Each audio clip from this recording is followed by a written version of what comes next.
Hi అండి, నేను మీ Rekha. Welcome back to Rekha's kitchen. ఈరోజు ఈజీ ప్రాసెస్లో టేస్టీగా రెస్టారెంట్ స్టైల్లో లాగా చోలే బటర్ మసాలా కర్రీ ఎలా చేసుకుందామో చూద్దాం. ఇలా చేసిన చోలే బటర్ మసాలా కర్రీ మనకు అన్నంలోకి, చపాతీలోకి, అలాగే రోటీలోకి చాలా బాగుంటుందండి. సింపుల్ ప్రాసెస్లో ఎలా చేసుకుందామో చూద్దాం. ముందుగా ఒక కప్పు చోలేని తీసుకొని మనం ఒక 4 అవర్స్ ముందు నానబెట్టుకోవాలి. అలా 4 అవర్స్ నానబెట్టామంటే మనకు చోలే చక్కగా నానుతుంది, ఈజీగా కుక్ అయిపోతుందండి. ఇలా నానిన చోలేని కుక్కర్లో వేసుకొని 3 విజిల్స్ వచ్చే వరకు కుక్ చేసుకోవాలి. ఇలా కుక్కర్లో వేసేసుకొని ఒక కప్పు వాటర్ని వేసుకొని 1/2 టేబుల్ స్పూన్ సాల్ట్, అలాగే చిటికెడు పసుపు కూడా వేసుకొని కుక్కర్కి మూత పెట్టేసుకొని హై ఫ్లేమ్ మీద 3 విజిల్స్ వచ్చే వరకు కుక్ చేసుకోవాలి. మనం ఇవి చోలే నానింది కదండి, ఈజీగా కుక్ అవుతుంది. చోలే ఉడికేలోపు మనం మసాలాని రెడీ చేసుకుందాం. ఇలా స్టవ్ పైన ప్యాన్ పెట్టేసుకొని 2 టేబుల్ స్పూన్స్ వరకు బటర్ని వేసుకొని బటర్ని వేడి చేసుకోవాలి. 1 స్పూన్ ఆయిల్ కూడా వేసుకొని బటర్ ఆయిల్ వేడెక్కే వరకు వేడి చేసుకొని ఆ తర్వాత వీటిలోకి కొన్ని మసాలాలు వేసుకుందాం. మనము మిక్సీ చేయని గరం మసాలా వేసుకుంటే మనకు చోలే బటర్ మసాలా చాలా బాగుంటుందండి.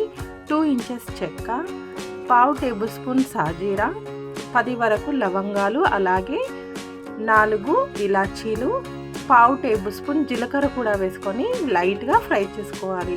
ఇలా ఫ్రై అయిన తర్వాత వీటిలోకి 2 ఆకు కూడా వేసుకొని వీటిని ఫ్రై చేసుకోవాలి. మనకి ఈ పోపు ఫ్రై అయిన తర్వాత వీటిలోకి ఒక 5 వరకు పచ్చిమిర్చిని తీసుకొని ఈ విధంగా కట్ చేసుకొని ఫ్రై చేసుకోవాలి.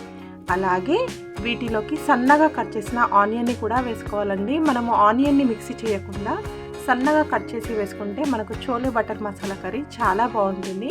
3 మీడియం సైజు ఆనియన్ని తీసుకొని మనం చిన్నగా కట్ చేసుకొని వేసుకోవాలి.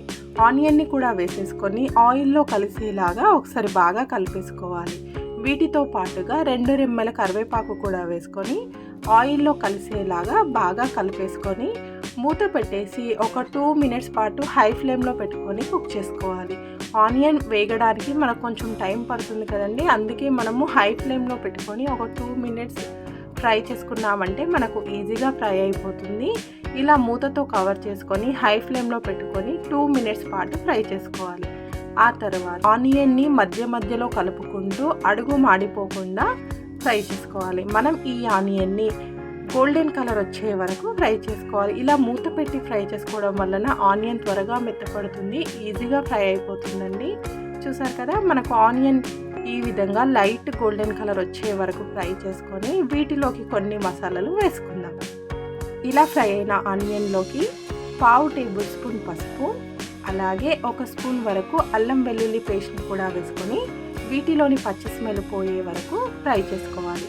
ఇలా ఫ్రై చేసుకున్న తర్వాత వీటిలోకి మనకు కావలసిన మసాలాలు వేసుకుంటే మనకు టేస్టీగా ఉండే మసాలాని రెడీ చేసేసుకోవచ్చండి. 1 స్పూన్ కారం, అలాగే 1 స్పూన్ ధనియాల పౌడర్, 1/2 టేబుల్ స్పూన్ గరం మసాలాను కూడా వేసుకొని ఫ్రై చేసుకోవాలి. మనం గరం మసాలా ఇంతకు ముందు కూడా వేసాం కదండి, చూసి కొంచెం తక్కువగా వేసుకోవాలి. అలాగే మన టేస్ట్కి సరిపడా సాల్ట్ కూడా వేసేసుకొని 1 స్పూన్ కస్తూరి మేతిని కూడా వేసుకుంటే మనకు మంచి ఫ్లేవర్ వస్తుందండి. వీటన్నిటిని 1 మినిట్ పాటు ఫ్రై చేసుకోవాలి. ఇలా 1 మినిట్ ఫ్రై చేయడం వలన మనకు మసాలాల్లోని పచ్చి స్మెల్ పోయి టేస్ట్ చాలా బాగుంటుందండి. ఇలా మసాలాలు వేసేసుకొని ఒకసారి బాగా కలిపేసుకొని ఈ విధంగా ఆయిల్ సపరేట్ అవుతున్నప్పుడు మనం వీటిలోకి టమాటోని వేసుకోవాలి. చూసారు కదండి, ఇలా నేను 3 మీడియం సైజు టమాటోలని తీసుకొని ఈ విధంగా సాఫ్ట్గా ఉండేలాగా మిక్సీ చేసుకోవాలి. మనకి ఎంత సాఫ్ట్గా టమాటోని మిక్సీ చేసుకుంటే గ్రేవీ అంత టేస్టీగా ఉంటుందండి. టమాటో ప్యూరీని ఆనియన్లోకి వేసేసుకొని అలాగే ఈ మిక్సీ జార్లోకి కొన్ని వాటర్ని వేసుకొని ఇలా బాగా కలిపేసుకొని మూత పెట్టేసి మీడియం ఫ్లేమ్లో ఒక 2 మినిట్స్ కుక్ చేసుకుంటే మనకు టమాటో కుక్ అయిపోతుందండి. చోలే చూసారు కదా, మనకు చక్కగా ఉడికిపోతుందండి. నేను కుక్కర్లో వేసి 3 విజిల్స్ పెట్టాను. 3 విజిల్స్ తర్వాత మనకు చోలే ఈ విధంగా సాఫ్ట్గా ఉడికిపోతుంది. ఇలా ఉడికిన చోలేని ఇప్పుడు మనం రెడీ చేసుకున్న మసాలాలోకి వేసేసుకోవాలి. టమాటో వేసిన తర్వాత ఒక 5 మినిట్స్ పాటు మీడియం ఫ్లేమ్లో కుక్ చేసుకొని ఆ తర్వాత మనం ఈ చోలేని వేసేసుకొని అలాగే సన్నగా కట్ చేసిన కొత్తిమీరను కూడా వేసుకొని టమాటోలో కలిసేలాగా బాగా కలుపుకోవాలి.